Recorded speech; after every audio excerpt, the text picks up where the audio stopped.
I'm back, everybody. Machine Vodka is on its way. But until then, go to BertCast.com for tour dates, t-shirts. Enjoy.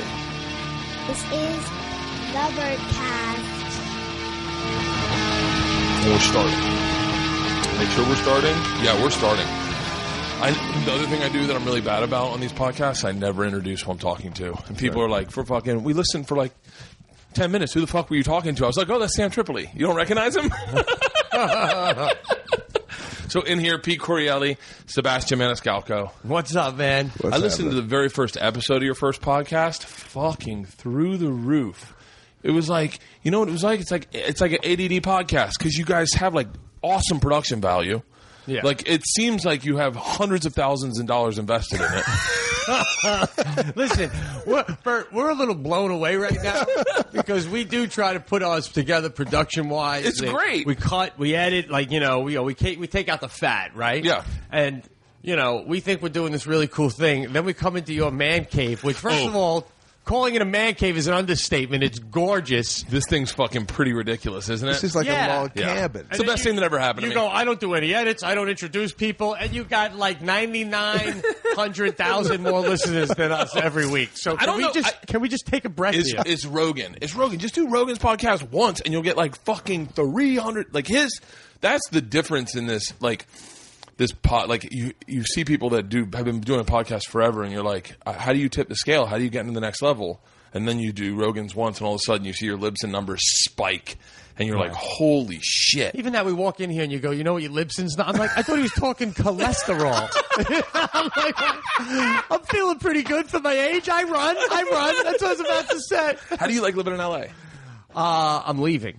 Yes. Are you serious? Yes. Are you moving for real? Moving. You're going back to New York? Oh, yeah. Are you fucking kidding? Just got here. I broke records. I didn't even last a year in this fucking town. Are you serious? Yeah, well, my wife got pregnant in a good way. You know, we didn't think she could anymore, but she did. And then I was like... I never thought you'd have kids. Yeah. I literally thought of you as the dude who you and your wife were in love, and you liked hiking, and you liked smoking weed, and you liked doing your thing, and you're like, kid's going to fuck that up. Yeah, and now it's going down. But I can't. I always say it's funny because like my thing is like I don't want to raise a kid out in L.A. And then I come to this goddamn magical cottage that Bert calls home, and I'm like, well, I could do this. I could do this. We raised our first two kids I don't think we bought a house until like 2 years ago. We lived in a 1-bedroom apartment. Man, my wife was dealing with hardcore depression. Really? Because she was like, this is it. Like, you're going to be a road comic. Like, the best money I was making was on that Jameson tour. Mm-hmm. Pete and I did the Jameson tour. I'm sure you probably knew that. But for those of you who don't know, Pete and I did the Jameson tour for a year. I did it a year before that. Money was fucking sick for us. Yes. Like, for us, that's like big, like, God, and free Jameson. It was like, really? Yeah. But when we were living in that apartment, it was like 2-bedroom. Wasn't even really 2-bedroom. It was 1 bedroom with a loft. And my wife fucking was spiraling. And you got to keep working to pay the bill. And you're like, I can't stay. I got to go. Oh, I'm gone more now. I'm fucking leaving tonight. I get on the red eye. I fly to New York. And then I go to Albany. And then I go to New York the next day. Then I fly home Wednesday, get on a plane Thursday morning and go to Miami. Then I go to Jamaica for 2 weeks. And it's like, I'm fucking gone forever. We were talking about this. This is real shit. My kids are calling me Bert. Yeah, what is that? Holy shit. It fucks me. You know, okay. Was it ever Dad? It's always been Dad. It started with I was walking naked in the house the other day, like probably 2 months ago now, 3 months ago. George is 8. That's a little old for that shit. You're walking naked with your 2 daughters, and the oldest one being 8. Yeah. Bro, right now, if this was our show, we'd have to edit this for Child Protection Services. I mean, you're like laying down. I walk naked around my daughter, and then you're gonna get on a plane and leave for a month. I mean, me and him would pine over that, calling each other back. Should we leave that in? I don't get that. Oh yeah. Are you serious? That's why we have fucking 10 listeners. Holy shit. Oh, maybe that's why they're calling you by your first name. I mean, no, she said she saw me and she goes, "This is what she said." Now, mind you, I'm not home enough to have ever caught that curve of when to stop getting naked around your kids. Right. So I'm only home for like 2 days, if that. and I'm gone for 2 week stretches at a time. And so when I am home, if I am naked, they're usually at school. So I just missed that curve of being around the house enough to know. And a lot of people go, it should have started around 3. But okay. Oh, but you're not. You didn't knowingly do this thinking she was in the living room, right? Oh, fuck. Oh, here we go. There you go. You want to see an impression? Yes. This Let's is see. them doing me right now. Who are you? I'm Bert Kreischer. What do you like doing? So you're Leanne and you're Bert. I like drinking beer. Seriously? All right, both of you guys beat it. You're Leanne. What do you like doing?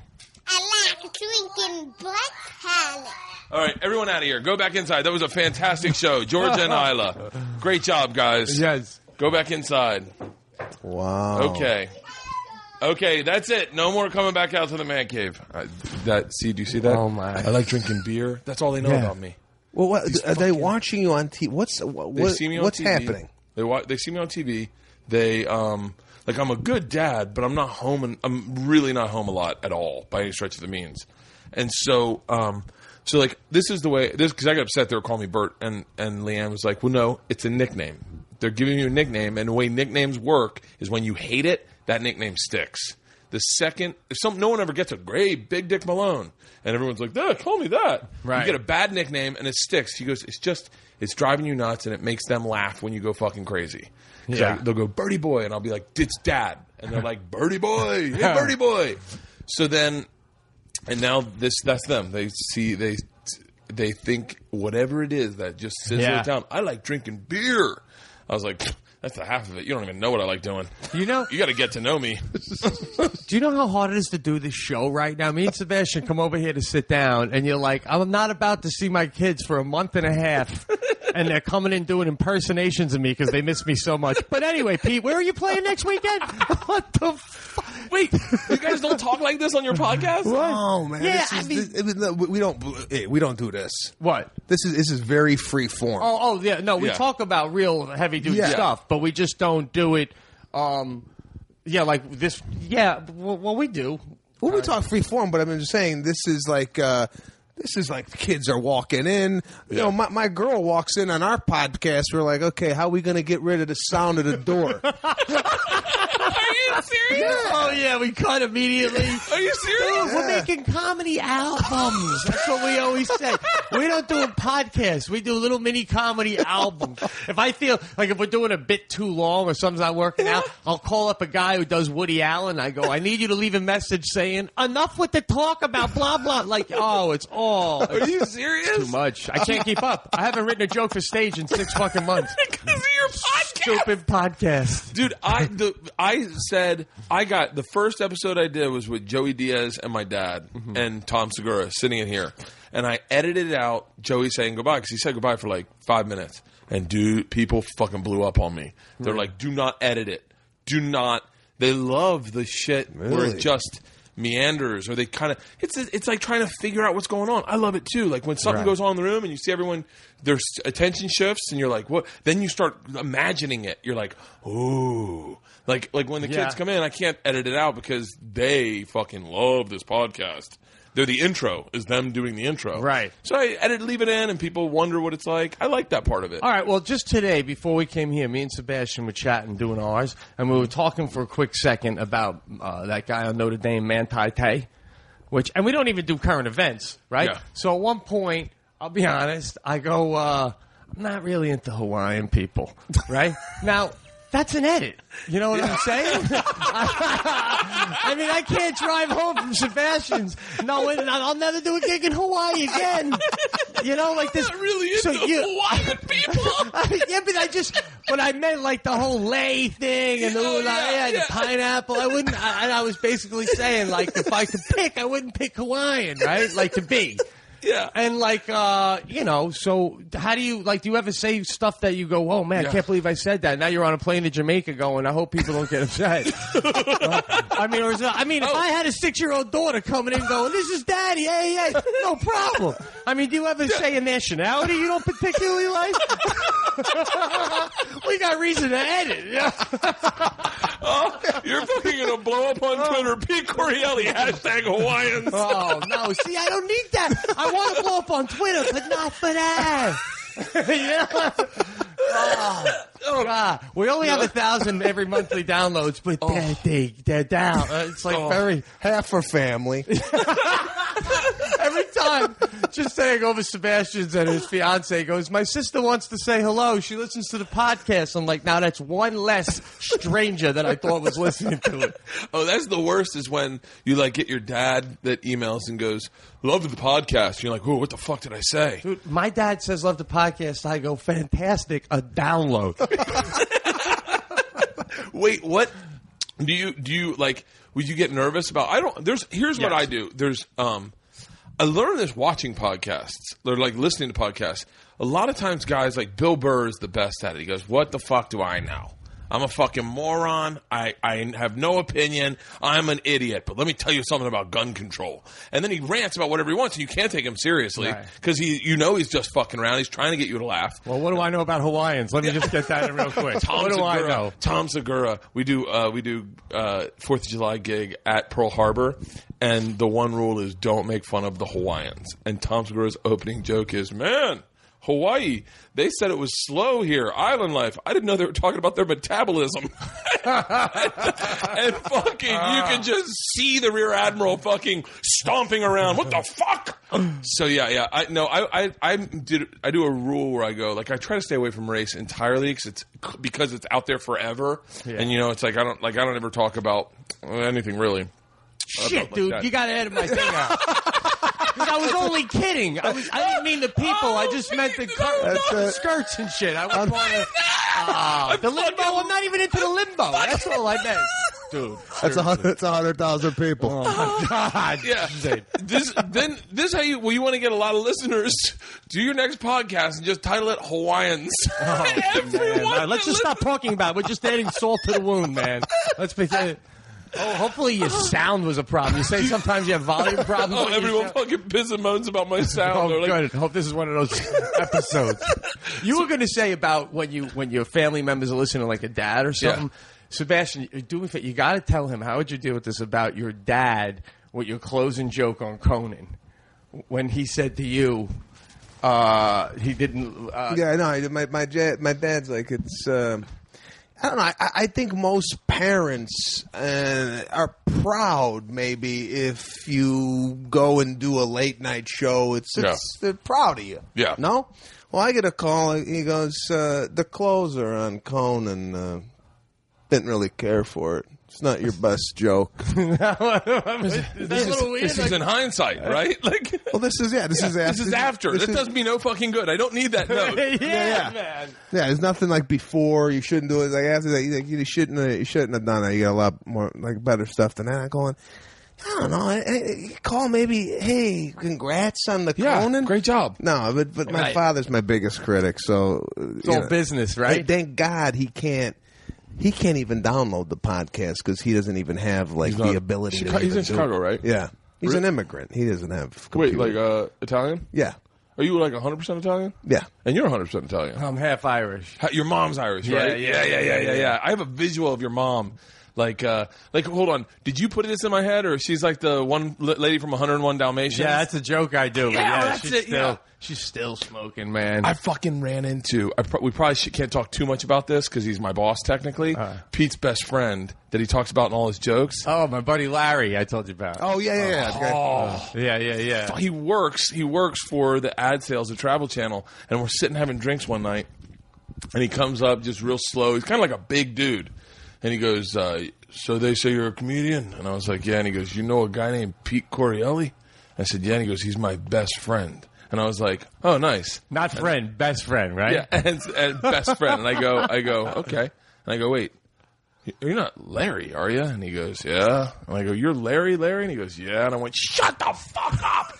That's like hearing someone, that's like meeting Jeff Dunham's The Real Person Who Inspired the Puppet. You know what I mean? Like, It was so fucking surreal. I was blown away, and I tried calling you, Pete, never. You just got into texting. Like what, 2 months ago? Yeah, what do you mean? I text back sometimes, yeah. I remember when, when we were doing Jameson tour, I'd text him, and Pete would go, what is this? Who is this? How did you get on my phone? Now he's writing full blown pages of text, and he leaves a message 3.5 minutes long. you leave long. No, but I leave a long text. When I leave a long text, and like someone like him goes, he'll just type back, "Yeah." I'm like, put some words into it, man. But you're always texting. I text like a fucking monster. Twitter, right? Yeah. Do you do Twitter? I do, but again, I think it out. Do I want to say that? Let me fly when I land. By the time I land, I'll decide if I should lay that down. Such an interesting fucking person. Why? Because here's what confuses me about Pete. Right. I'm gonna start right now. If you do not want this in, I will take this out. Okay. Oh my God! You don't take anything out. Shit. What? Pete will fly to Europe with marijuana packed into his bag, but he fucking is concerned about a tweet about Hawaiians. You're a conundrum, Pete. How the fuck? He takes pleasure in talking about how much he enjoys. All right, we said it. Yeah. In the past. It's in the past. In the past. Oh my God! Not a good idea coming here for me, boy.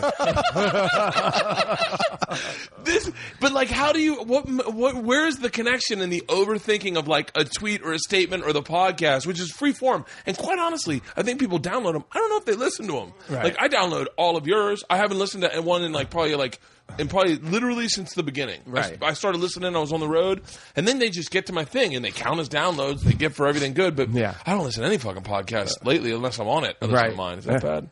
No. I listen to me. I listen to mine. I love it. I do. I'll come home from the comedy club, go to the hotel, and I'll put on one of the past episodes. And I'm like, we're unbelievable. I can't listen to my stand-up set, but man, I can listen to me on a podcast. Yeah, it's unbelievable. Oh, the only thing you still taking your shirt off, by the way, when you do stand-up? Yeah. That was when we did the Jameson tour. Bert would go last, and I'd go second to last. And there's good comics on that. Everyone's doing 20 minutes.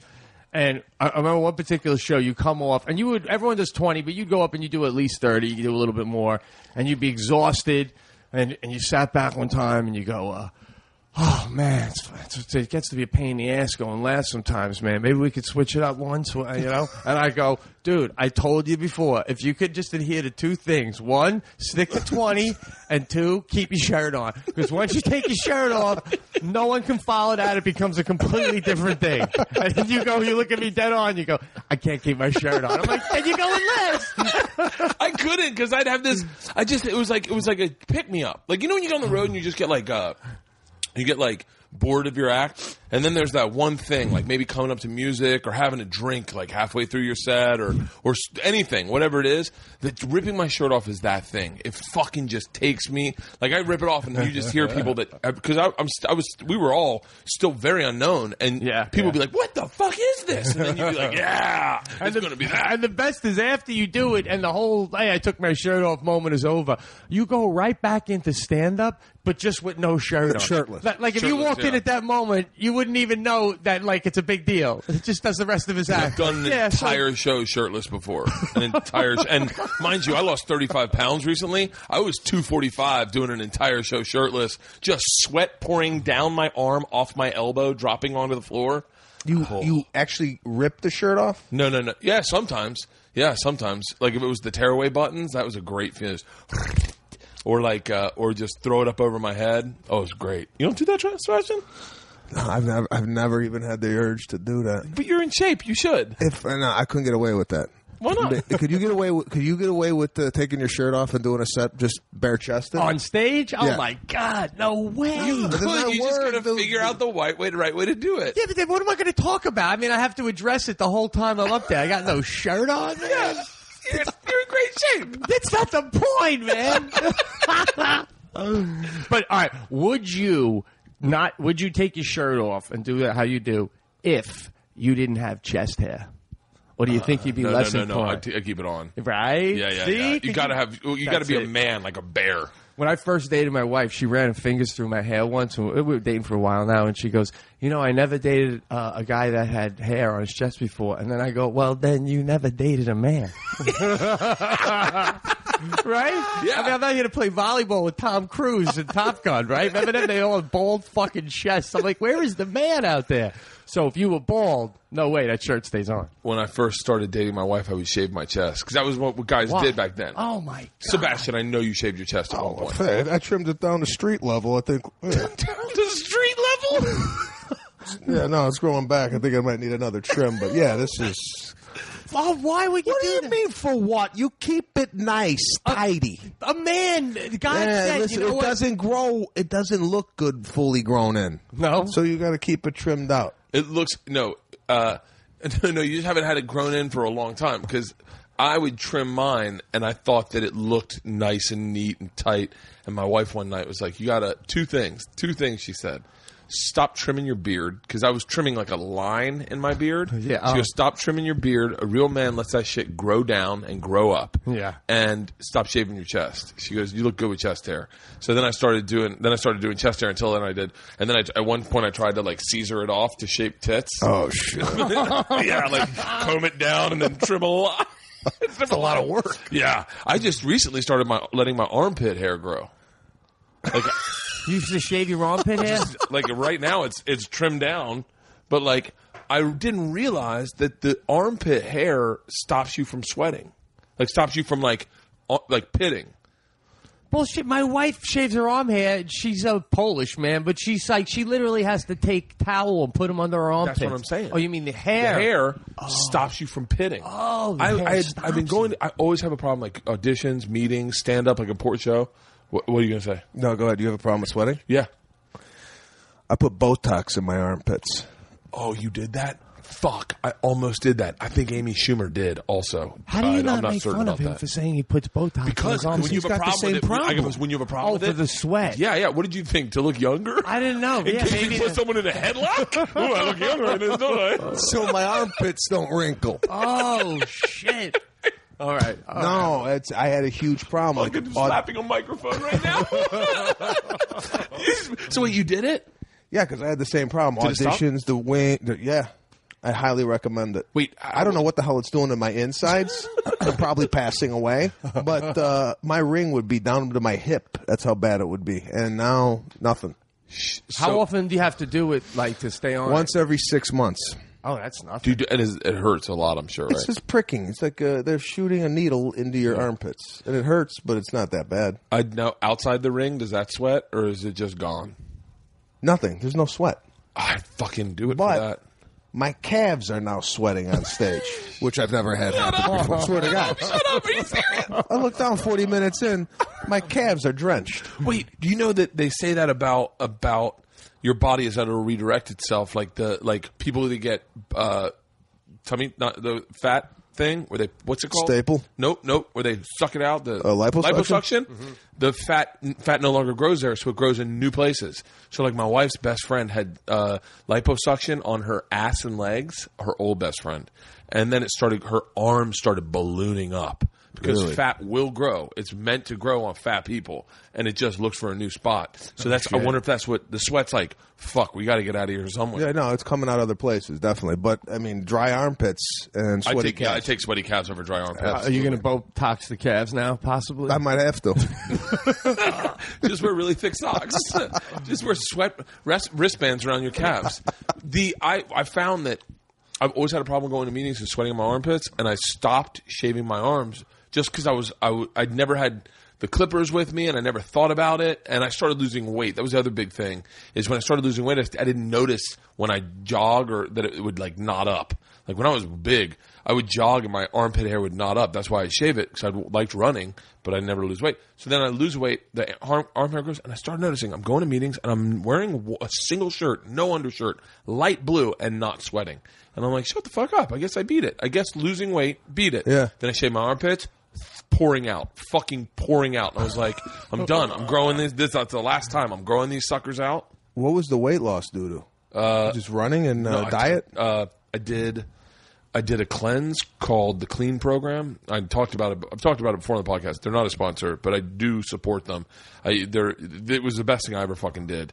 I was partying a dickload, and Leanne was like, I had like a chunk of time off, and Leanne was like, we're going to both do this cleanse. It's a liver heart detox, and I needed both. My blood pressure was through the roof, and I'm sure my liver was a nightmare. Right. And so I did the cleanse. It's 21 days, juice in the morning, lean protein with greens for lunch, juice at night, 12 hours between juices, and they're very juice specific. It's got to be like almond milk, hemp protein, berries, kale, and they're really light. And you ultimately are staying under you're going to stay under 1,200 calories a day, 1,000 calories a day, and I did 17 days and I was down 30 pounds. Wow. But because I'm not drinking alcohol, no caffeine, I felt amazing.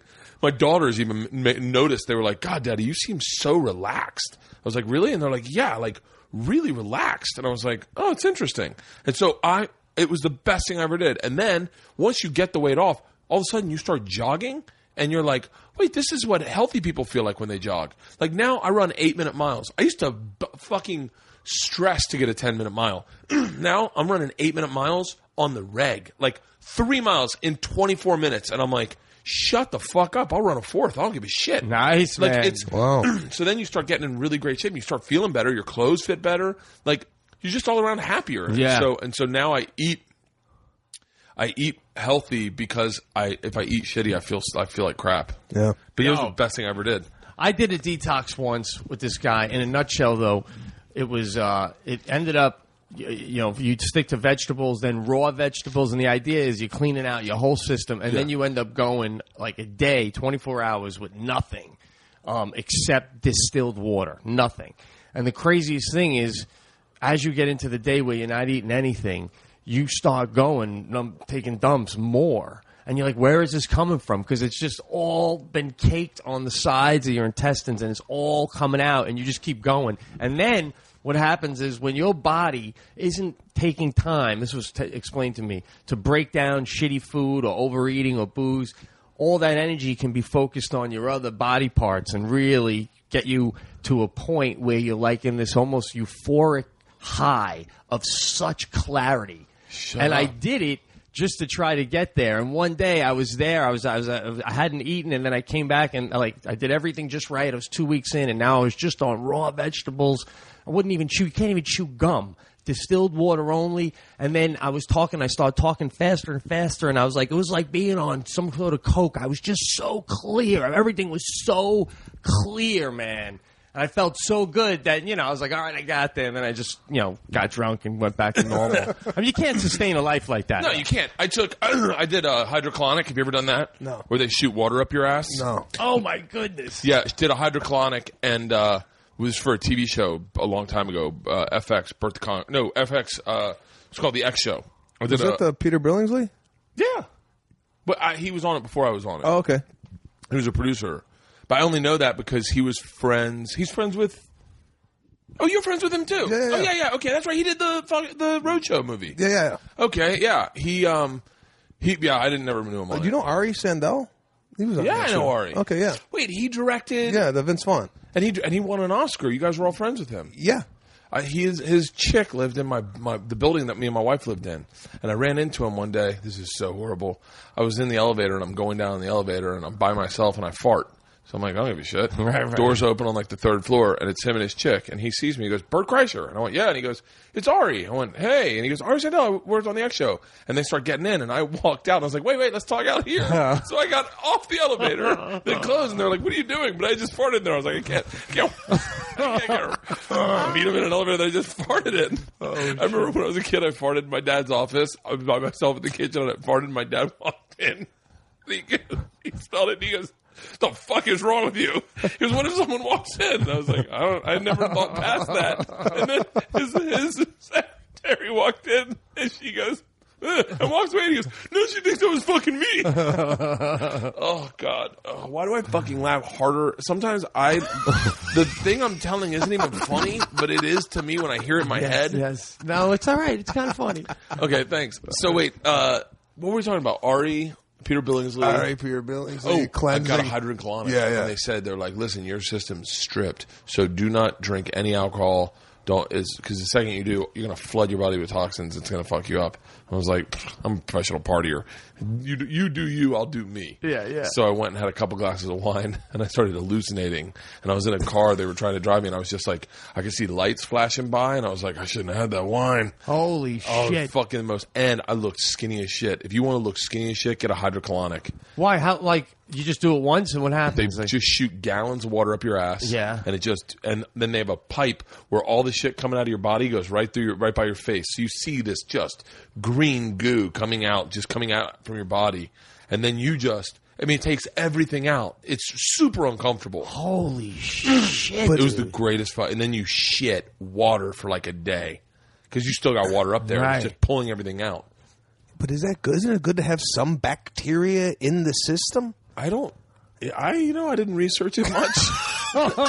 And you want to hear something really aggressive?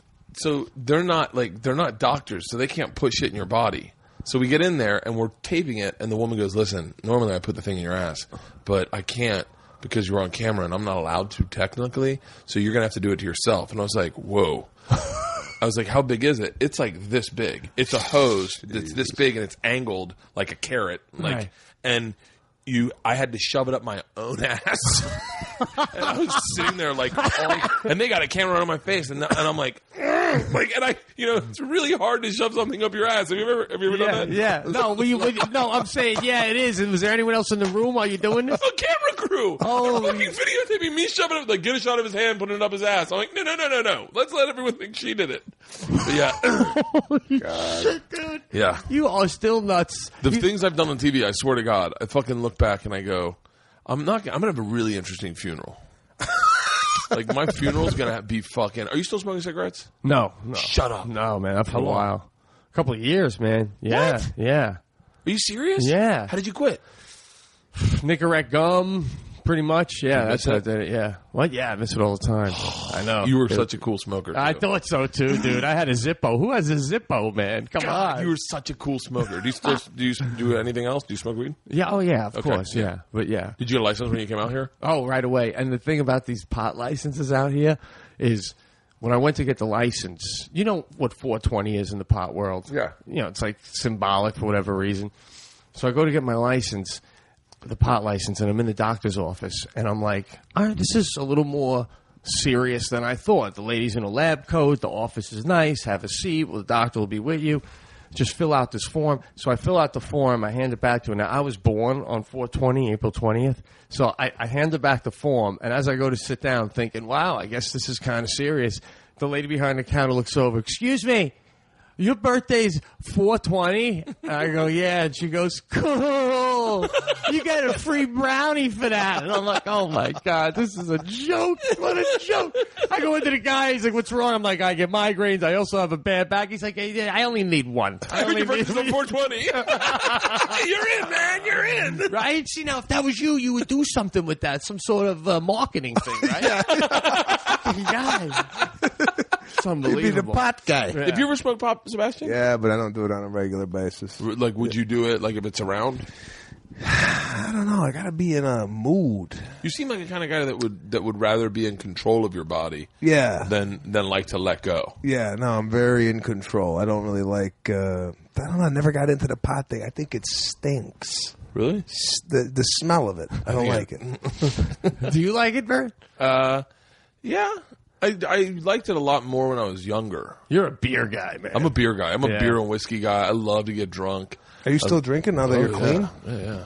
But what about the hangover, man? I don't get 'em. No? I mean, I get don't 'em. get them on beer. If I stick to beer, but once I get into whiskey and liquor... Oh yeah. I steer away from like hard alcohol. For me, lately, it's wine. I'll have like wine and at home, and then I stopped drinking beer kind of on the road a little bit. But I will have them like at dinner and stuff. But like wine, pretty much is what I drink now. And then, but yeah, I got to drink it to fly. I can't fly sober. I haven't flown sober in fucking 20 years. Really? Yeah. Now, when you're on stage, this is the thing. Like, I was playing last week, and I was having a few beers one night. And I drink on stage sometimes. I know you do sometimes. Especially when I'm doing the second show. So after the first show, if I had a few beers and then I had a few beers in between, when I'm doing the second show, I got to time my piss. Like, I literally want to be shut peeing up. as you're announcing me. I want to be I've peeing. never had a problem peeing. I've never That is so fucking interesting. That is the worst when you're on stage and you got to pee. I had one show once. I was this close because I was halfway through the show and it was a fun show and I wanted it to keep being funny. This close to telling the whole crowd, listen, if you just give me 5 minutes to take a leak, the second half of the show is going to be so much better than it will currently because I'm fucking dying right now. And I didn't. I went and I peed. See, I drink. I mean, I wait till the end. I drink first show. Like if it's a 2-show night, I'll drink first show, have maybe a beer, a shot, a couple beers and a shot. But then I will not drink in between shows. Like I just don't because I don't feel comfortable enough to start drinking yet. I feel like I still have work to do, and I'm like, so usually. But you had a beer and a shot already. Yeah, but I don't feel it. Like I just feel like okay, now I'm definitely relaxed, and then I go up for the next show, and then I start drinking on the second show. So that's this. I always tell people if they come to my shows, if you want to see a focused show, as focused as I get, the first show is pretty focused. It'll be me working on shit. Second show is fucking. I'm bringing an old lady and a black dude on pirate stage. ship. Yeah, pirate ship. That's what I always say about you. Who knows what's going to... All I can say is you can have a great time. But yeah, exactly. like you don't, after your second show, you don't have coffee the next morning with your notepad and listen to the recording. I tape recorded one of my sets recently because I'm working on another hour, so I was like, I should really start tape recording. After the show, I didn't do any fucking material. I did no material that I've been preparing on. I was like, what the fuck did I tape this for? This is just me talking to people. And I got to fight with this guy halfway through. It's like fucking nothing. It's like nothing. You seem like you'd tape him, Sebastian. I do, but it seems like you're the style on the second show, or maybe even the first show. You're incorporating people on stage. But it's New York. In my opinion, it's New York stand-up in the sense that there were two types of New York stand-ups. There were guys who were fucking amazing joke writers, and then there were guys who could deal with anything that happened in a room. And I was the latter. I was the guy that could deal with anything that happened in a room. I remember Patrice one time told me, he was like, he saw me like with a set list, and he took it from me, and he goes, "You're not a set list comic." I went, "What?" And he goes, "Just get up and talk." And I was like, okay, we were auditioning to go to Edinburgh. And I just went up and talked for 15 minutes. And if I got to a joke, I got to it. But if I missed it, I missed it. And he's like, it's so much better that no one wants to see you fucking try to remember jokes. And I was like, you're right. But then I came out to L.A. and I juggled my nuts on stage. Me and Bobby Kelly. I'm going to say that for Bobby. I apologize speaking on behalf of Bobby. Bobby's like, I fucking murdered. What the fuck are you talking about? But me and Bobby juggled our nuts because we were used to chaos happening. And then, and you deal with that, and then from that you'd go to a joke. Right. And I remember one time being like, me and Bobby were in the back, Nick Swartz was on, and Nick was doing like a clever, like really smart joke about Ebola diarrhea and whatever it was. Bobby's in the back like, the fuck? How come? Where are the goddamn Puerto Ricans? What the fuck are we supposed to do? This is fucking ridiculous. And both of us, I would venture to say, both of us came out there and did not know how to write a joke. Straight up like stand on stage. My name's Bert. Let me tell you something about me. I did not know how to do that. Right. And Bobby didn't either. But then Bobby moved back to L.A. And he's still a great comic. To New York, you mean? Back to New York, I mean. Yeah. And I remember getting on the road for the first time, and Bobby wasn't he was doing the road, but he wasn't doing it like I was doing it because I had a family. I remember saying, Bobby, man, you're gonna murder the fucking road. Like the road is set up. The road is set up. Shitty rooms are set up for that New York style of like all over the place. It's very hard when you go to and I don't want to say the name of a shitty club, but shitty rooms where you go and you're just like, you go, well, I have an act. This is me beginning, middle. I go through my set list. I'm working on material. Some rooms don't want to have it. Yeah. They're just like, come on, fucking be in the moment. Yeah, I mean, you could do jokes, but they don't want to feel like you're doing them in the same order you always do. Yes. I mean, I don't want to feel like you're performing for me. Yeah. I want to feel like I'm part of some sort of a hang. And you better, if you are that performance guy, you better be able to perform. Yeah. Like, if you're that guy that can fucking present a set list, like, beginning to end, you, I would say Dane was that guy. Dane would definitely had a set list. He would float all around the place, but he definitely did jokes. He did, when I first saw him, I don't want to talk about fucking Dane like I know anything about Dane, but he had but he was a great performer, so it doesn't matter. You'd get lost in the performance. Yeah. I don't know, but yeah, I would definitely say you started out here, right?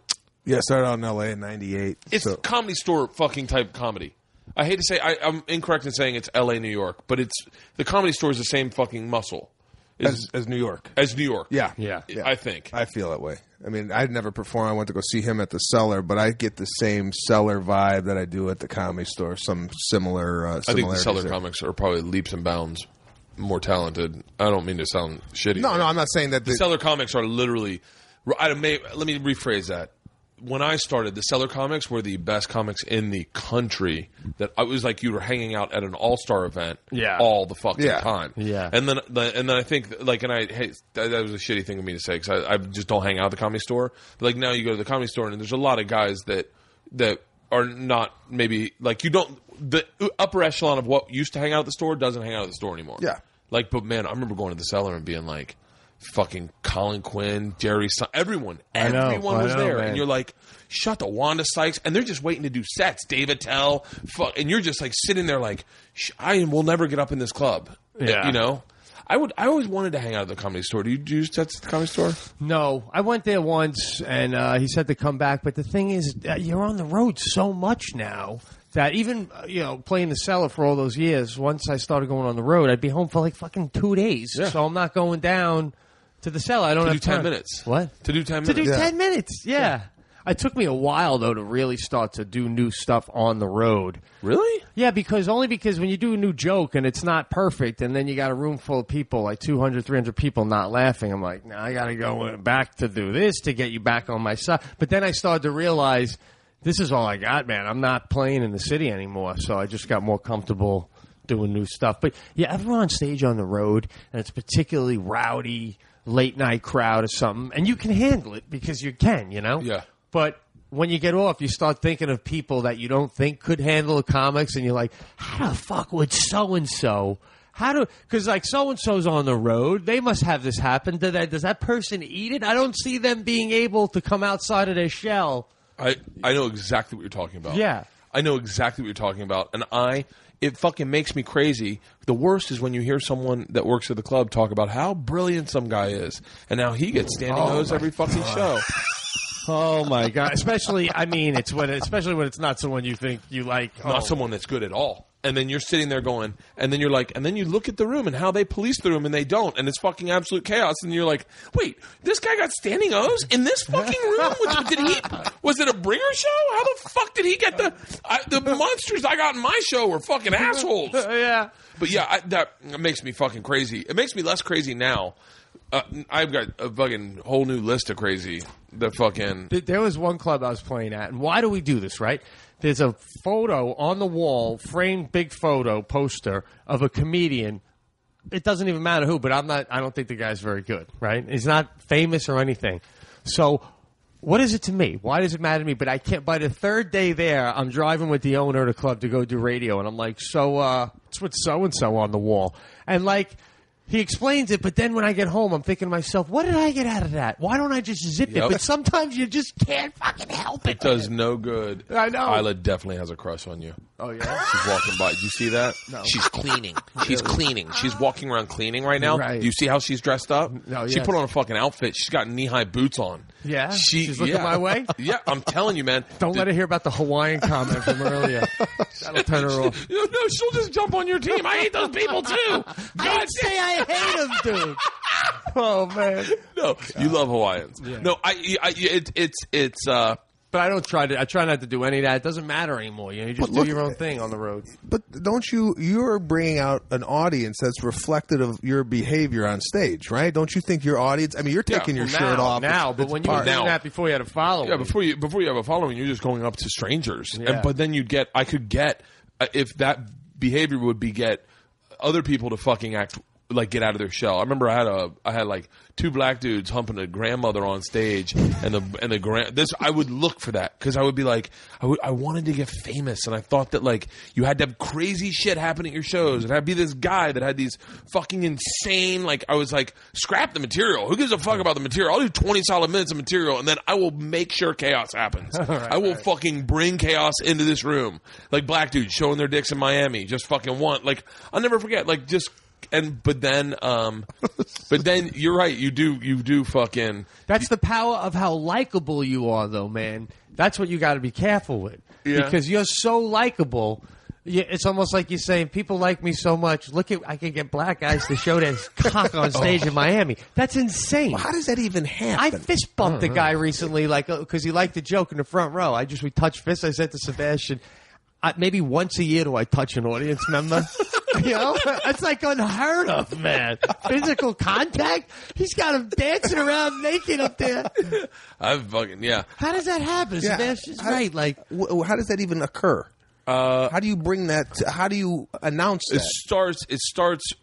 Okay, I mean, I can tell you what I've done to curb that, but like it would start at morning radio. I would go in to do morning radio, and I'd bring like a bottle of tequila with me, or like bring like a 12-pack of beer, and I'd roll in, and I'd be like, it's fucking on. Do you want to do that, or are you doing it because you think it's going to help stuff? Two things. I can say this part honestly now. One time it was absolutely organic, and it worked so well. I sold out 6 shows at a club, sold out, and I was like, motherfucker, that was, I don't know how that happened, but like all these people were coming to the show and they had their drinking hats on and they were like, fuck, I heard him drinking on air this morning, like I'm gonna fucking party with this guy tonight. And it was insane. I mean, that weekend someone gave me cocaine, like they fucking gave me a palm full of cocaine and they were like, that's for you, man. And I was like, I remember calling my wife going, someone give me cocaine. She was like, you made it. I went to the manager. I was at the DC Improv. I went to Red was his name. I go, Red, someone gave me cocaine. I just want to let you know because I have it in my hand and I don't know if someone saw it, but I'm definitely not going to do it, but I just want you to know. So here. And I give it to him. He goes, I don't fucking want it. And I go, well, I'll throw it in your trash can. He goes, no, get it out of here. And then I remember going, do you want me to give it to someone in the kitchen? He was like, no, don't do that. And then my feature goes, I can take that off your hands. But like, so that was organic, and I sold out every fucking show. And I know you've all run into this, where you go in to do the top radio station, the number one radio station in the market. It's not your demographic. They don't want to have you in, and they just don't give a fuck. And you like go in, and it's bad radio, and your number, and you're like, fuck. If they had just given me a chance, so that I did it one time where I rolled in with a bottle of tequila. And I walked in and I was like, we're fucking getting down. And it was a Friday and the fucking Energy Sky, I can tell you exactly where it was. I'd done his show before, but I was afraid that his name's DJ Laz. He's a friend of mine now. Oh, yeah, Miami. Yeah. And his show would sell out the Miami Improv. If you did his show good, you'd sell out. It didn't matter what color you were. I'm telling you, everyone that was going to come to your show was Cuban or black. But if you did it well, sell it out. I rolled in with a bottle of tequila, and he had a gang called the Zo Pound and the Haitian Mafia. And we started drinking tequila, and we started drinking hard. And these guys are in the Haitian Mafia. I just seen them. Their song was I'm a Zo, riding dirty, whatever it was. Yeah. And I said, what is that for? And they, on air. No, we're all drinking tequila. Me, these gang members, DJ Laz, his fucking posse, Big Al. And I go, what is that? And it's like our group, Zo. And I said, like, Zo, like what? And they're like, Zo Pound? And I went, oh, I saw that on the History Channel on Gangland. And they were like, yeah. And I was like, oh, you guys are in the Haitian gang? And they're like, it's real candid, but we're also drunk, so this openness is up. Laz is on the ground, we're on the ground, and Laz is like, I'm going to this motherfucker's show tonight, and we're going to bring a bottle of tequila, and we're going to make him drink on stage. I sold out every show in the fucking Miami Improv because of DJ Laz. But it was all that bottle of tequila. It was the connective tissue that allowed a white boy who grew up at country clubs to hang out with a Haitian mafia and DJ Laz, the morning pimp with a limp. Like, it was, and so I started going, fuck it. I'll roll it. Like, if it was like, especially, you ever wake up hungover as shit and you go to do radio and you're like, fuck, I wouldn't mind a drink to kind of right this boat. Yeah. Fucking roll in with a bottle, pour shots for the interns, do a shot. Next thing you know, you feel good. And then it's like, it is crazy radio. It's fun fucking radio. Brett Ernst one time, we're doing Paul and Young Ron in Fort Lauderdale. Yeah, those guys are fun. Fuck yeah. Ernst is in his car going to do radio, calls me on his phone and goes, fuck my radio. I'm skipping it. I'm coming to you. I'm picking up a 12-pack and we're drinking. And I was like, fuck yes. He was doing Miami. I'm doing West Palm.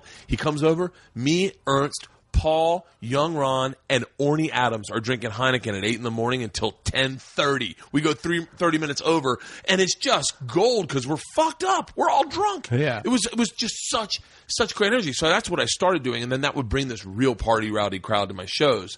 And I remember one time I went to a club, and the woman was buying tickets, and she goes, is Bert going to be drunk tonight?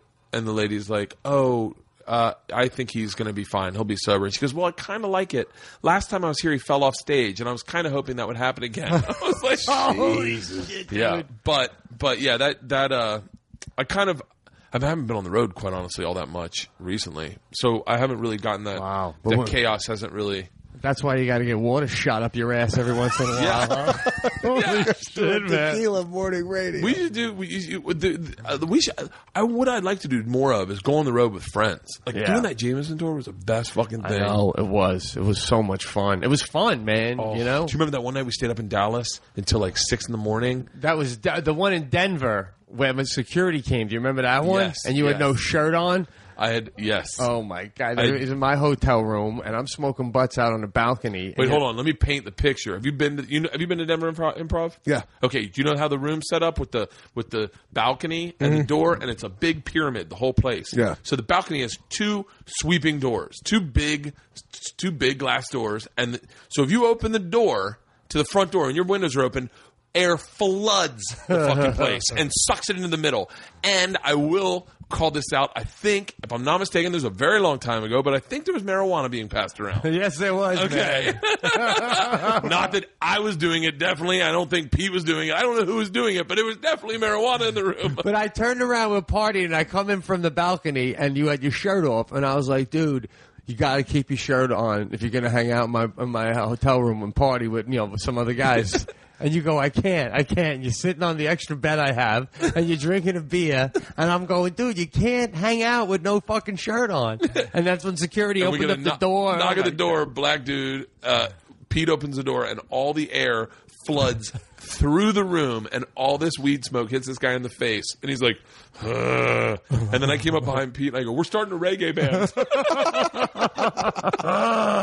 With no shirt on. Oh, man. That would be funny. Did you guys ever do any of the tour after?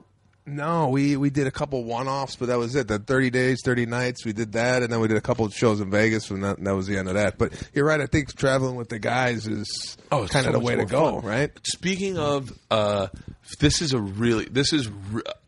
very honest. All right. Speaking of seeing the poster of the guy and going, what the fuck's up with that guy? Why him? Yeah. That's how I heard of Sebastian the first time. Oh, really? Yep. Oh, Exactly. wow. I was in Dallas, and Trey fucking loved Sebastian.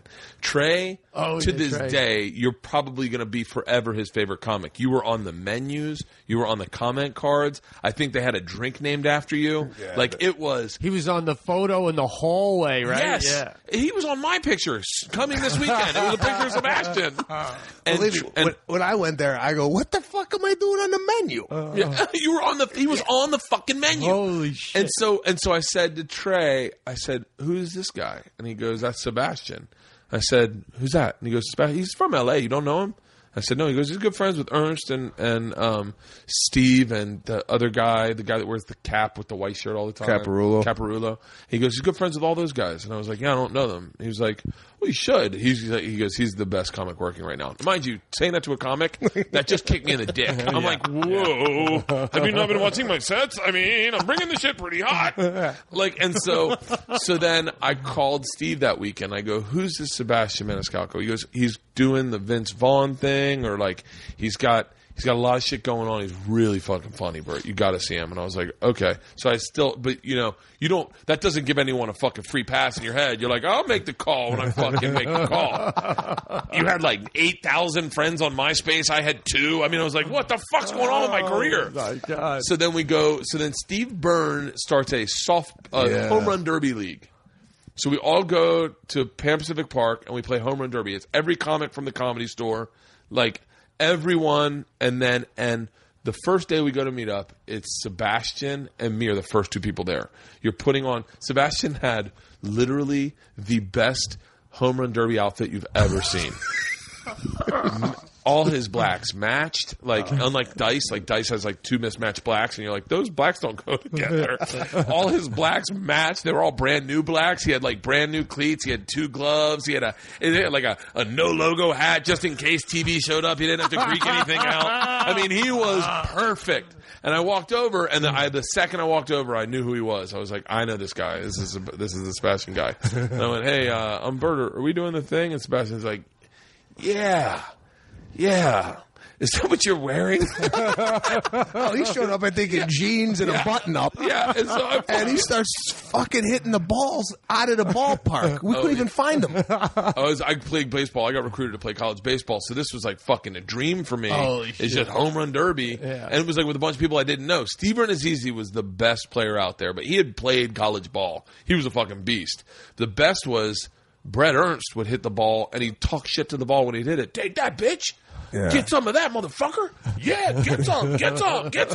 I mean, he was one of the funniest guys. But then we all became friends through that and like all started hanging out. And that was my introduction to everyone. That's the only reason I think I had divulged to Steve Byrne that I didn't have any friends. I was living in LA. I had 2 kids. And I was like, I don't like hanging out with any guys. And he was like, well, let me introduce you to the guys at the store. And him and Ahmed were like, we'll get you into the store. We'll get you into the store. And that was a fucking clusterfuck. That guy Tommy was a fucking nightmare. It's tough to get past him. Oh, it's detrimental to the fucking store, in my opinion. Yeah. I called up. I go, hey man, my name's Bert Kreischer. Steve and Ahmed talked about me. I would love to do the store. And he goes, yeah, well, I'll set up like a 3-minute audition for you. And I said, okay. I go, I probably don't have time for that because I do the road a lot. I said, look, I'm a national headliner. I have a TV show.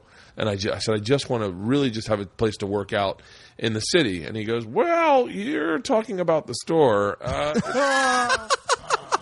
There's certain protocol here. And I was like, all right, never mind. And I hung up. And he called me back. I'll never forget. I was out there with my parents. He called me back. I didn't recognize the number. I go, who's this? He goes, this is Tommy. You don't hang up on me or like whatever. And I was like, yeah, I do because I'm not working the store. It's fine, man. No big deal. Wanted a place to work out. It's not going to work. And he goes, should I research it? Like he was really like aggressive. And I was like, no, man, look, it's cool. I am well past this point in my career. I do not need stage time. I work fucking 40 weeks a year. I do an hour at a time. I just wanted to go there to hang out with my friends, drink beer, feel comfortable, and do stage time when I'm home. I go, don't worry about it. And I hung up, never called again. And he was like, no one turns down an audition. Right. I was like, I do. I don't fucking like...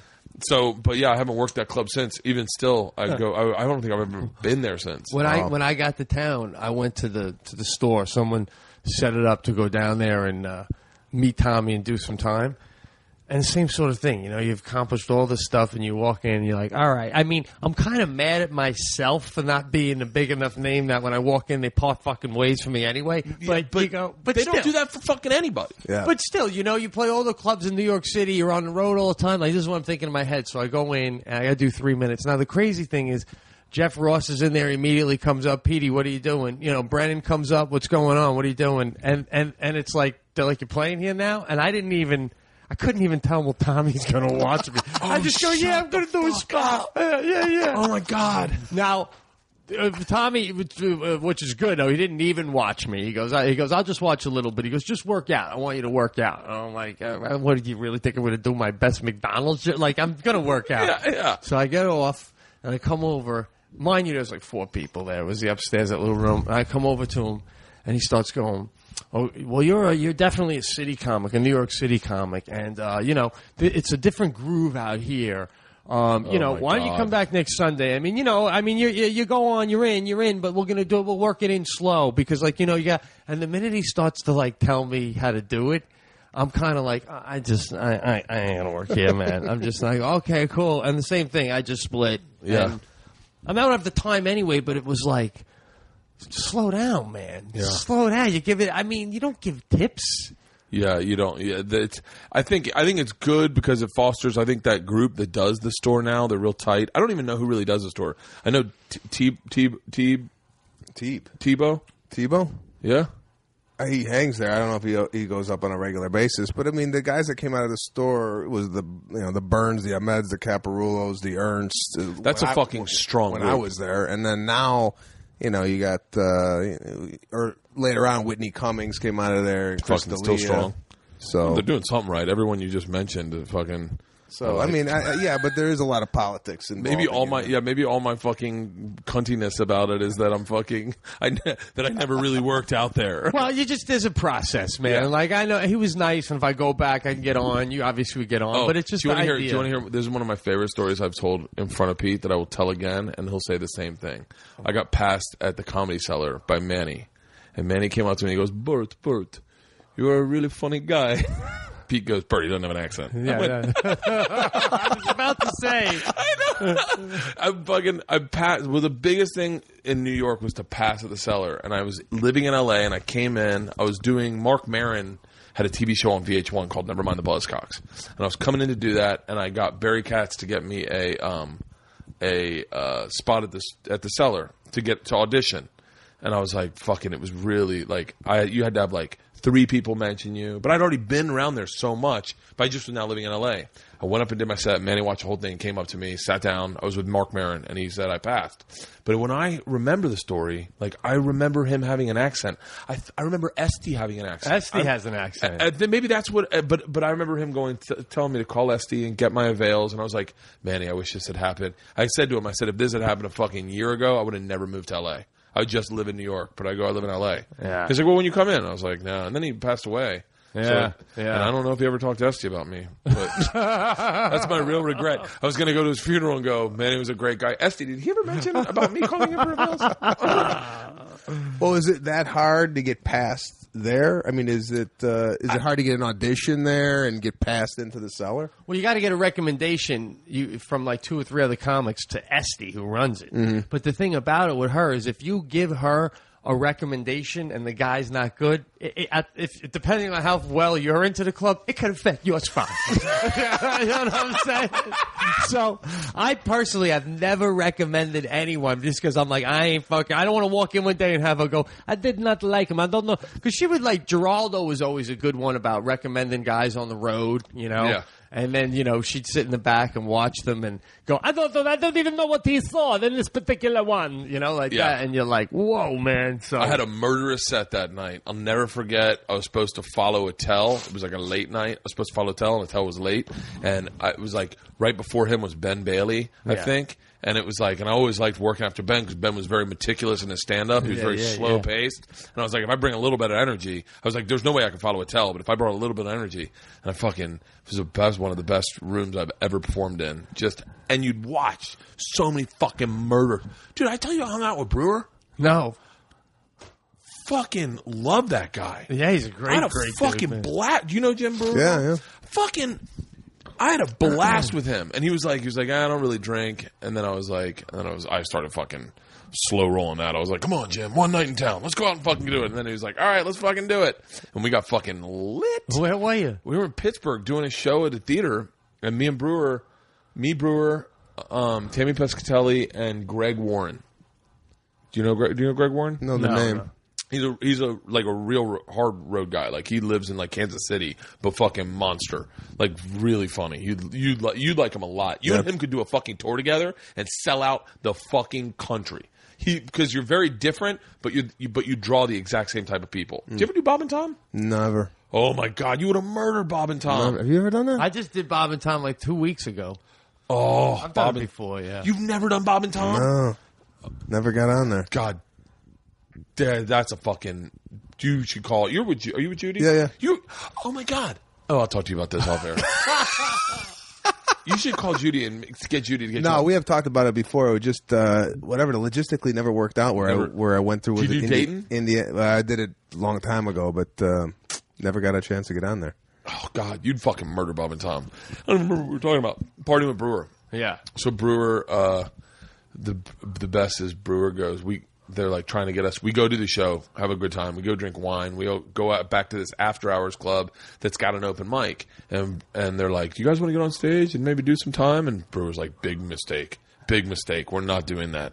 And then I'm like, and then you know me, whatever the opposite of stage fright is, I got that. Right. Like, I got the thing where I see a stage, I'm like, come on, man, it could be genius. Like, I'd much rather go down in fucking flames trying. Yeah. And he was like, no, big mistake. We've been drinking. We're fucked up. I was like, come on. And then all of a sudden, I just go up on stage, and then next thing you know, Brewer comes up on stage, and we just fucking, it he was doing the origins of. It's someone videotaped it. It's fucking hilarious. Holy shit! I told the Tracy Morgan story with him doing Tracy Morgan. Oh wow, that must have killed. God damn. Unbelievable. Yeah. Yeah. He's in New York, right? Yeah, bro. So when do you move back to New York? March, beginning of March. So you have some time out here. Yeah. So what's the goal with the podcast? Or is it going to end when you leave? No, man, we got plans. It'll keep going though. What's the plan? It'll keep going. We're gonna do it through Skype. Yes. Really? So we're gonna see how that works. Yeah. But yeah, this is we don't have any guests on our podcast. Why not? We haven't gotten any. We got one guest. That's it. It's probably a good idea.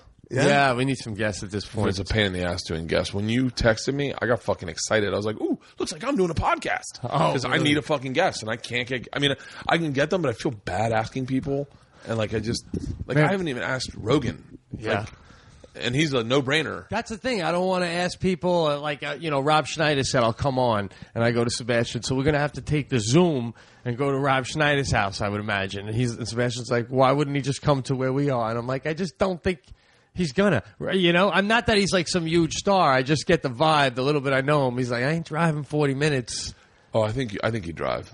You think he would? Oh yeah, of course. All right. Is the rule? Well, then why don't you ask people? I don't ask people because I feel bad. I feel bad because I'm also like, it's like I need them to come here. Like I can't go to them. Yeah. And then I feel like I don't know. I feel like I don't know. I feel like I don't want to bother people. I saw dudes online on like Twitter going like, hey, like publicly, I really respect your stand-up. I would love to have you on my show. And I was like, oh my God, you're fucking scheming me out. Like it's got to be your friends, and it's got to be friends. Like I couldn't do what we're doing with just anybody. Yeah. Right, like I can't just sit and talk to a stranger. Like I can talk to people I know. Like you look at their bio, tell your wife, let me know when he's in the driveway. I'm fanning through his bio in the back. I'll come out front and bring him in. When you were talking about the cellar, I have to say, you're bringing me back to I remember when Ben Bailey, he hosts Cash Cab. He had nothing going on. He was really frustrated. His wife was from France. Yeah. And she wanted to move back to France. His in-laws bought them a house in the countryside of France. Yes. And he couldn't decide, should I quit stand-up and go live in France? And the funniest part about it is because you bring up Attell. Whenever Attell would see Bailey, he'd always go, Big Ben Bailey. And Bailey was a big boozer back then, and he'd always get so fucking pissed off. He'd pull me aside, he goes, you think I should say something to Attell about calling me Big Ben Bailey? I'm like, I wouldn't. If you do that, Attell's the kind of guy, the only bathroom in the cellar was you'd have to walk past the stage. And anytime I walk past during March or February, he'd always go, if he was on stage, he'd go, Pete Correale, shouldn't you be in L.A. for pilot season playing a police officer? And it was just, he would get in your head, man. And then you'd leave there. I used to wear, like, my thing. Oh, God. I'm fucking creeping myself out right now. I used to wear a lot of Hawaiian shirts back then. Really? And I always wore flip-flops because I was from Florida, and I wanted that Florida vibe to permeate the New York scene. I wanted people to understand my point of view. Fucking, I was an idiot. I was an overthinking idiot. But I remember every time I'd walk by to go to the bathroom at the cellar, I'd be down at the bottom to go watch Attell. I'd walk by, and Attell would say the same thing. Only two types of people wear Hawaiian shirts: party animals or faggots. Which one are you? You better figure it out. Oh God, he was so much fun to watch. Oh, the best, man, the best. I remember I have so many Attell stories and I've only hung out with him like twice. Like I don't like, but like he was so important to like anyone that was starting in New York. Me and Eddie Ift were sitting at a bar in New York City at Off the Wagon, and we walk in, we sit down, we get our drinks, and we see Attell sitting at a table by himself. And as we go to stand up, the bartender puts 2 shots of whiskey in front of us, and we went, "Oh," and he goes, "These are from Dave Attell." And we were like, "Oh," and he goes, "Leave him alone." Is he I've never really hung. Is he a loner? Oh yeah. He doesn't talk too much. Yeah, I mean, he would do kind of stuff where like he'd call you at home and I go hello, and he'd be like, "Hey, I think you do a joke about blah blah blah. Do you do that joke?" And I go, "No, that's not me." All right, just making sure. I don't want to do a similar joke. And then you get off the phone, you'd be like, "Attell called me at home. I'm in." Just, and then it would grow, and, you'd hang out with, like, he came on one time, I remember him telling me, because, he doesn't drink anymore, and he was drinking so much that before a show once, we're out front, he's having a cigarette, and he goes, I'm at the point now, when I'm done drinking at the end of the night, I always stop at the Korean deli and get a black cup of coffee and put it on my windowsill. And then when I wake up in the morning, I slam it right away because it's the only way I can shit.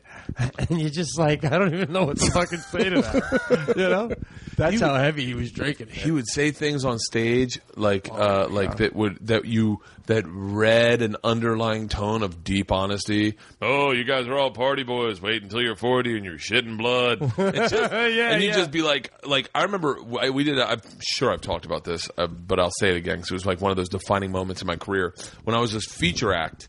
I had a tight fucking 20, and I would do that tight 20 like fucking almost in rote. And I worked with the Tell in Miami one weekend. He sold out 2 shows Thursday, 2 shows Friday, 3 shows Saturday, 2 shows Sunday. Oh my God. I remember him being like a real comic and wanting to know like just fucking reading the room, and he watched every set. So I'm like, I'm going to go up and fucking murder. I'm going to murder so Attell sees that I'm good and he wants to work with me all the time. Shut up, Priscilla.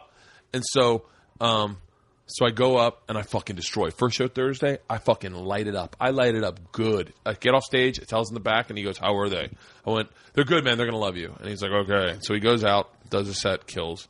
Second show Thursday, I fucking destroy even harder, tighter, faster, quicker, fucking light it up. And I'm like, he's definitely had to see some of that. And he'll say something. I know it. It was that good. I get off stage, how were they? I went, they're great, man. They're absolutely going to love you. They're good. And he's like, okay. So I'm like fucking sweating it. And he doesn't want to drink with me. Doesn't want to talk to me. Like after the show, he just kind of goes and does his own thing, disappears. So I go, fuck. So I wake up Saturday and I'm like, I'm going to fucking light this goddamn room on fire tonight. And it's Attell's crowd. And they didn't know. Oh, and I had been on Last Comic Standing too. It had just aired that Wednesday. I had just had a daughter. Georgia had just been born Tuesday. Wow. So like everything was like, and I'm hungry. And this is ultimately my crowd, hard drinking fucking lunatics. I'm like, I go up, fucking get on stage, and on first show Saturday, I fucking tear through this crowd. Like I'm working the room, I'm doing that tight 20, and it lights it up. I'm wondering if I'm going to get a standing ovation, right? I get off stage, and I look at him, and he's standing there again, and he goes, we get it, you're funny. Now, how about writing some jokes? I go, what? And he goes, you're telling the same shit every night. If you want me to watch you, write some fucking jokes. And I was like, holy shit, he's been watching every one of my sets and been bored out of his fucking mind. Because I've been there with fucking features where you're like, tell a fucking new joke. Yeah. Jesus Christ. I know. And so then the next show, I went up, everything brand new, bombed, and he talked to me about my set. And he goes, I like that spray paint joke you got. It's good. You know what you should do? You should change it from faggot to whatever. And I was like, oh, yeah. That's twice I've said the F word. But, yeah, I wonder how much time we've done. Do you guys have to go? Yeah, man, you got to travel anyway, man. I got to fucking catch a red eye tonight to Albany. Right. Yeah. Let's see how much time we've done. We got plenty in. Nice. Hour 11. That'll be perfect. Perfect. All right. But after edits, what will it be down to? No edits. We're keeping it in. For us, this would be 10 minutes. We'd have to meet 3 more times to get an hour. Wait, so when am I going to do your podcast? Pete and Sebastian show. Dude, whenever you want, man. When you're back in town. Let us know when your daughters are calling you dad again. Then you'll have some free time, perhaps, for other things. Fucking, they do it and they laugh. They think it's so fucking funny, and they don't realize that it's driving me fucking nuts. Right. So I'll go back to the naked story real quick, so we'll give closure to that. Okay. So I did probably 3 months ago, and I had a real come to Jesus moment about it, because I didn't realize exactly. I was just walking from the shower to the bedroom. It's not like I was walking around naked. I got done showering, I ran into the bedroom, walking into the bedroom, and Georgia and Isla and my wife were sitting in the living room, and Georgia sees me naked, and she goes, oh, get a load of this guy. Like, I wasn't even dad anymore. That's the moment it switched. I was this fucking dude who walked through the house naked. I'm just a dude with a dick. And I was like, and Leanne came in. She goes, you got to wear underwear everywhere around. They're way too old. That's inappropriate. And I was like, I was just walking into this. She goes, doesn't matter. You got to wear underwear everywhere. It needs to happen all the time. And I was like, I got so fucking pissed off, because I'm like, this is my fucking house. Like, I pay for all this shit. All I want to ask is that I don't wear it. Like, I can be comfortable. I'm not wearing underwear now. Right. But if I go into the house, I got to change in the fucking closet, because there's a chance they might walk in. It fucking sent me through the roof. The ironic thing is that's probably the only thing they care that you do. Yeah. Like if you say this is my house, they go, you're right. Everything else, whatever you want, just keep your shorts on. and it's the one thing you don't want. Your dick in your pants, guy. All right? It's fucking like I'm back in college. What the fuck? These bitches. Hey, thank you for having us on, though, bro. Would you guys have anything you want to plug? I'm going to put this up this Wednesday. The Pete and Sebastian Show for sure. Pete and Sebastian Show on iTunes. Everyone go down, download it. Now, if you're going to have your come out episode for everyone that's listening that you're proudest of, what's your favorite episode? Give them two. You pick yours and you pick yours, and they'll download those first, and that'll be your come out episode. All right. I like 12 and 13. Yeah. I'd say, honestly, anything from 10, 9, 10, 11, 12, anything after 9, right 12 about and 13. 10. I don't know. I think anything after 1. Anything Even 1's got some kick to it, I man. liked one. What was the one where at the end, someone left themselves? Sebastian left you a message about how great it was. Oh, about yeah. That's right. Yeah. What episode is that? That was a pretty funny one. That was I think that was 7. Yeah. They're all blending together, man. Oh, they're fucking great. It's multimedia, I would say. You put in some of your stand-up. You throw in your conversations talking about subjects. It seems like you have like shit off to the side, like Pete starts it. It seems like you have a fucking bunch of media and you cram it in. It's great ADD. It's great for a treadmill. Yeah, we try to move it along. Like when there's nothing, when the bit ends, we move on to the next bit, you know? Like a few weeks ago, I was telling Sebastian I flew in Scott Bakula, you know the actor? I wanted to write a pilot so bad where Scott Bakula was my neighbor, and I learned all my life lessons through him. He was on the plane flying from St. Louis to L.A., and he was in coach with his family. Scott Bakula's in fucking coach? That's what I'm saying. I was in coach, too, but he was further behind me by the engine. Scott Bakula. And then it became a whole big thing on one of the episodes of the podcast. We ended up dissecting his financial worth and why would... Just go to networth.com. He's got to have a dickload of money. 10 mil. You think? Oh, you found it out? No, it's 10 mil. So you think 10 million, you shouldn't be flying coach ever again? Maybe he's trying to raise his kids right and teach them what coach is like. Speaking of raising your kids right, they were like 16 and 18. They were boys. Yeah? And we were all by the... Gorgeous kids, I bet. Oh, well, and the wife is pretty too, but she's a little older like Scott Bakula is, so they've obviously been together a long time, which is cool. Same wife. But she grabs Sitting some bags, and she says to the boys, when she grabs a bag, she goes, "Stay with Daddy." And I was saying 16 and 18. You don't call him Daddy. He's Scott Bakula. Stay with Mr. Bakula. Stay with Dad. Stay with Sam. Although I'm talking by his first name. to Bert about this, my God. Yeah. Does he walk around the house naked? Do they talk about him drinking beer?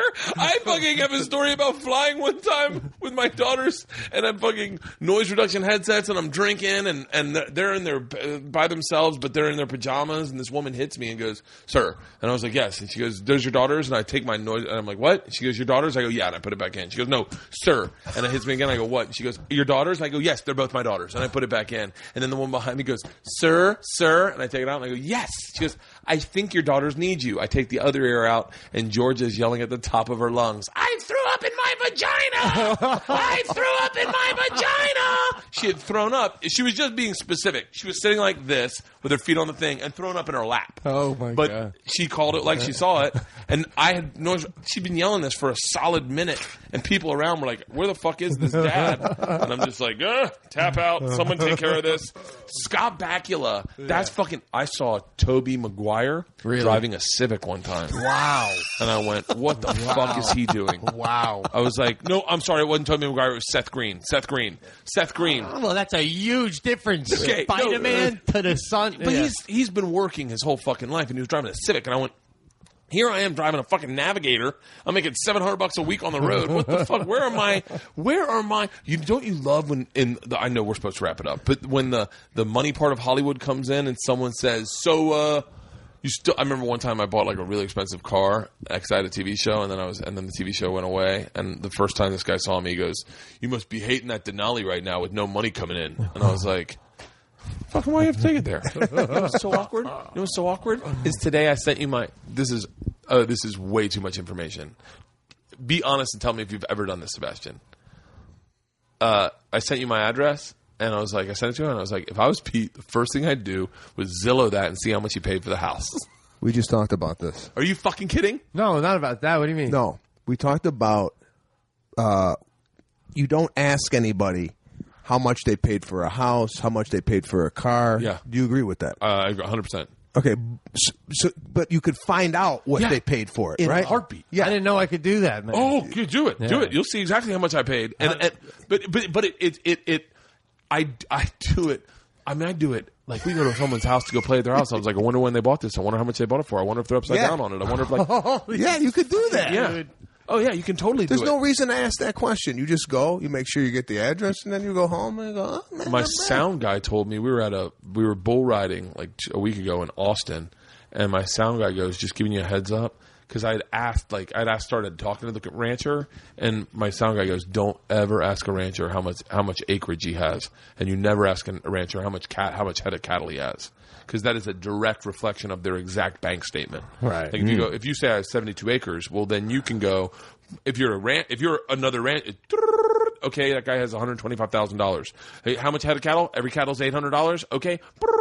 Okay, that guy is in the bank. That's his saving account. Yeah. He doesn't have a bank account. He's got these cattle that's his money. He's got his money working for him. Right. Really fucking fascinating. Yeah. I'll tell you what, man. Based on those two statements you guys have just talked about, that's enough reason for anyone to fucking listen to your podcast. See how it generates? See how it goes? Yeah, we're just talking about Hawaiians and my dick and my daughters, and you guys are talking about Scott Bakula and finances. Your podcast is 10 million times better than mine. And I'll be a guest soon. Yeah, what absolutely. Dates? Any dates you want to promote? I'll be in Austin this weekend at the Cap City Comedy Club. Yeah. Austin's so goddamn great. I have a bunch of fans in Austin, so guys, go down and see Sebastian. He'll be there. It's an amazing show. Fucking fantastic. Pete, where are you going to be? Governors and McGuire's on Long Island next week. Oh, so are you moving home because of the kid? Yeah, oh yeah. And then the family can yeah. Oh, fuck you. Yeah. You still have your dog? Yeah, still hanging in there. Did your dog there. love L.A.? Yes, I think it did, man. All right. Well, thank you guys for coming. I appreciate it. Thank you for having us. All right, bye, guys.